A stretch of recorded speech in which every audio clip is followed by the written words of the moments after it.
එතකොට මේ මං අවුරුදු නිවාඩුවට කලින් කිව්වේ මොකද්ද? මේ පාර අවුරුදු කනවා වගේ නෙවෙයි ලබන අවුරුද්දේ අවුරුදු කන්න පුළුවන් විදියට අවුරුදු සමරලා එන්න කියලා. ඔයාල අවුරුදු කාලා ආවනේ දැන්.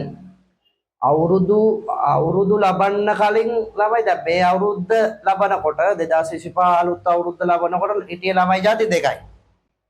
මං කියන්නේ 11 ශ්‍රේණිය ගැන කතා කළොත් දෙකයිනේ හිටියේ. ඒ කියන්නේ පාඩම් 5 ෆස්ට් ටර්ම් එකේ පාඩම් 5 පටක ප්‍රභා සංශ්ලේෂණය නේ 3 මිශ්‍රණ 4 තරංග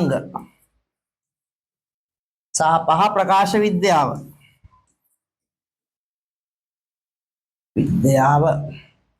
මේ 5 කරපු ළමයිනුයි නොකරපු ළමයිනුයි පහම සමහර 3යි උපරිම 3යි හරිද අපි පාඩම් 5ම කරලා ප්‍රශ්නත් කරලා පාස් පේපර් කරලා එහෙම තමයි අවුරුදු කෑවේ හරි එහෙම කාපු නැති කට්ටිය ඉන්නවා කවන්නේ නැහැ තව කල් තියෙනවන්නේ ඒක කියලා බෑ ටර්ම් එකේ වැඩ ටික කරලා තියෙන්නේ ඔක්කොම පේපර්ස් කරලා තියෙන්නේ මේ පහේ එතකොට ලබන අවුරුද්දේ අවුරුදු කන්න නම් නේද පිළිවෙලකට වැඩ ටික කරගෙන යන්න වෙනවා නැත්තම් ලබන අවුරුද්දේ අප්‍රේල් කියන්නේ ළමයි මේ ප්‍රතිඵල ඇවිල්ලා තිබ්බොත් එහෙම දැන් මේ අවුරුද්දේ ආපු නැති නෑදෑයෝ වෙන්න පුළුවන්. ඒගොල්ලෝ ඇවිල්ලා නේ ඔය චූටි දුව ඉන්නවද? චූටි පුතා ඉන්නවද? කියලා කාමරේටම ඇවිල්ලා බලන්නේ. විශාල ෂීට් එක අතේ තියන් ඉන්න වෙයි.